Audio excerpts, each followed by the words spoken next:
Hello दोस्तों, आप सभी का फिर से टीवीएल कोचिंग के इस यूट्यूब चैनल में बहुत बहुत स्वागत है। जैसा कि फ्रेंड्स, हम लोग जो बिहार पॉलिटेक्निक यानी कि बिहार पॉलिटेक्निक और जो बिहार आईटीआई का जो सेशन चला रहे हैं, जिसमें हम लोग फिजिक्स, मैथ और केमिस्ट्री का सेशन के अंतर्गत जो भी क्वेश्चन आते हैं उन सभी को हम वन बाई वन करके यहाँ पे डिस्कस करने वाले हैं। बट यहाँ इसके पहले हम लोग यहाँ पे फिजिक्स प्लस केमिस्ट्री जो था उसको हम लोग देख लिए हैं, और प्लस में जीके जो आईटीआई से रिलेटेड पूछे जाते रहे थे उनको भी हम लोग देख चुके हैं। यानी कि सबको हम लोग प्ले लिस्ट बनाकर उसमें हम डाल दिए हैं। यदि आप देखना चाहते हैं तो आप देख सकते हैं।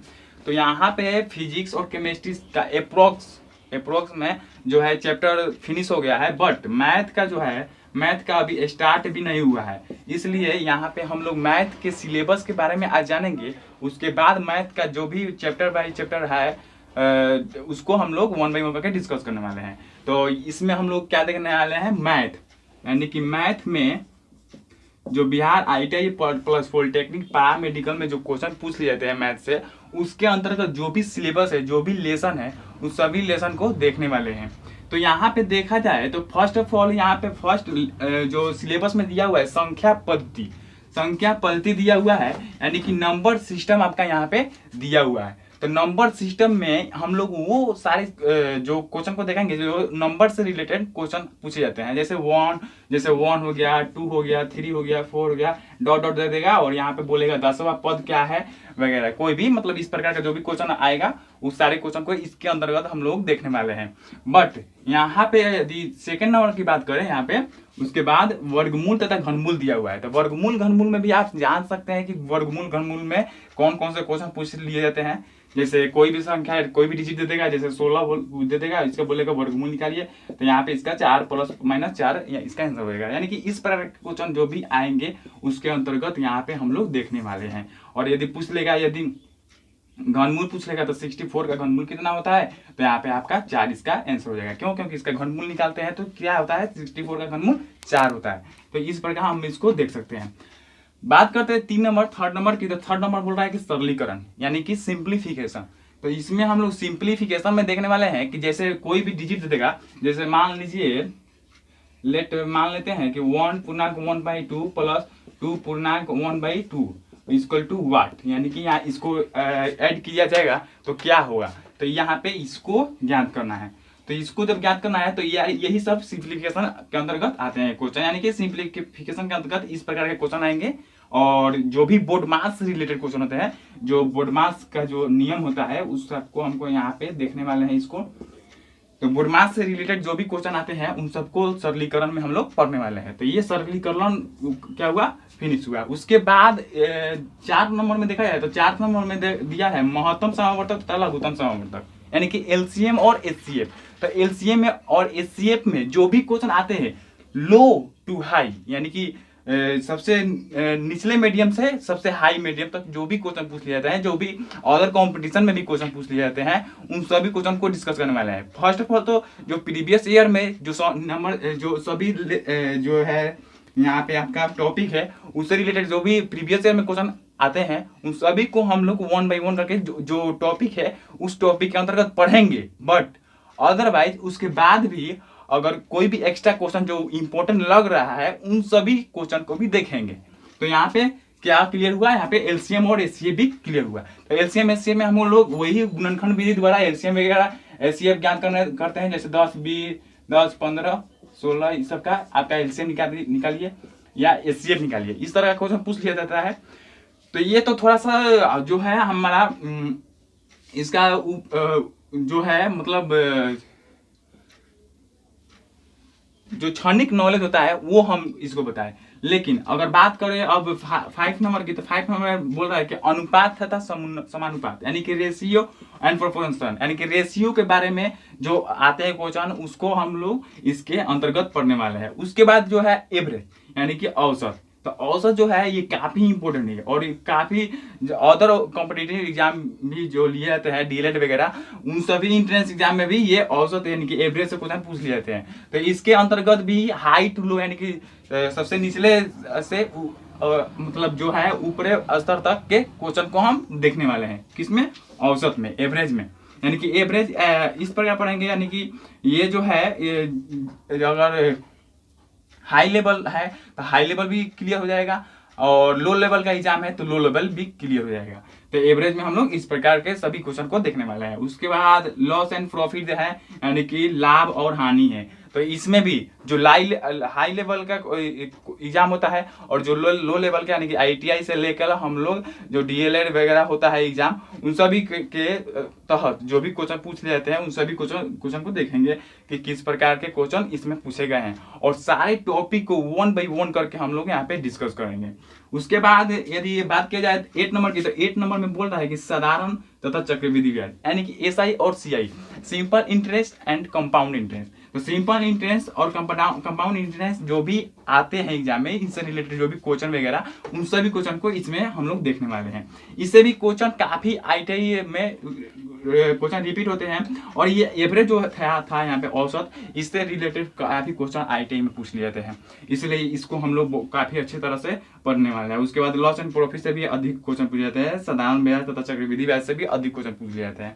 बात करें 9th नंबर की, 9th नंबर बोल रहा है कि कार्य और समय, यानी कि वर्क एंड टाइम। तो वर्क एंड टाइम एक ऐसा चैप्टर है जिसके अंतर्गत जो भी कार्य वगैरह किया जाता है उन सभी कार्य वगैरह को हम लोग यहाँ पे देखने वाले हैं। यानी कि जो भी कार्य, जैसे मान लिया जाए क्वेश्चन पूछेगा कि A किसी कार्य को इतने दिन में करता है, B किसी कार्य को इतने दिन में करता है, तो दोनों मिलकर किसी काम को कितने दिन में करेंगे। तो इस प्रकार के क्वेश्चन इसमें कार्य और समय में पूछ लिए जाते हैं।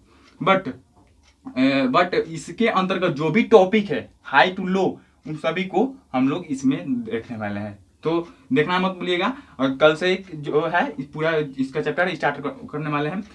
10th नंबर की बात करें तो 10th नंबर बोल रहा है कि चाल और समय, यानी कि हाई जो डिस्टेंस और जो डिस्टेंस है, टाइम एंड डिस्टेंस जो क्वेश्चन पूछ लिए जाते हैं उन सभी क्वेश्चन को यहाँ पे देखने वाले हैं। उसके बाद जो है गुणनखंड है, तो गुणनखंड में जो अभाज्य गुणनखंड वगैरह निकाल लेता है ना, जो LCM SCF वगैरह निकालते हैं, उस प्रकार के जो गुणनखंड होते हैं उसको अभाज्य के रूप में कैसे को तोड़ा जाए, उस सब के बारे में यहाँ पे जानेंगे। ये खास उतना इंपॉर्टेंट नहीं रखता है ITI या कोई भी अदर एंट्रेंस एग्जाम के लिए, बट इसको पढ़ लेंगे ताकि हमारा कंसेप्ट क्लियर होगा।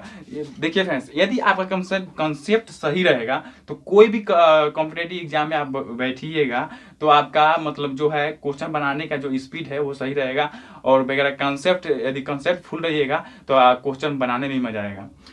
बात करते हैं नेक्स्ट 12th नंबर की, तो 12th नंबर बोल रहा है घातांक एवं करनी। तो घातांक एवं करनी से जो भी क्वेश्चन पूछ लिए जाते, जैसे मान लिया जाए 2 का पावर Q या 3 का पावर 1 4, यानी कि 14, उसके बाद इसका पावर 14, इस प्रकार इसके पावर 14, इस प्रकार के डॉट डॉट डॉट दिया जाता है। तो इस प्रकार के क्वेश्चन को कैसे सॉल्व किया जाता है। उसके बाद यदि करनी में पूछ दिया जाएगा 3 का करनी क्या होगा, 9 का करनी क्या होगा, तो इस प्रकार के क्वेश्चन इसमें पूछ लिए जाते हैं, यानी कि घातांक एवं करनी में इस प्रकार के क्वेश्चन आते हैं। तो इसको भी हम लोग फुली डिटेल्स के से हम लोग देखने वाले हैं। उसके बाद बात करें 13 नंबर की, तो 13 नंबर बोल रहा है कि द्विघात समीकरण। तो द्विघात समीकरण आप जानते होंगे, 10th क्लास में पढ़े होंगे कि द्विघात समीकरण क्या होता है। जैसे मान लिया जाएगा 2x² + 5x + 6 दे देगा और बोलेगा कि x का मान ज्ञात करे, तो इसको कैसे x का मान ज्ञात करेंगे। तो इस प्रकार के क्वेश्चन इसमें हम लोग देखने वाले हैं, और इससे रिलेटेड जो भी क्वेश्चन इंपॉर्टेंट रहेगा उन सभी इंपॉर्टेंट क्वेश्चन को हम लोग देखने वाले हैं।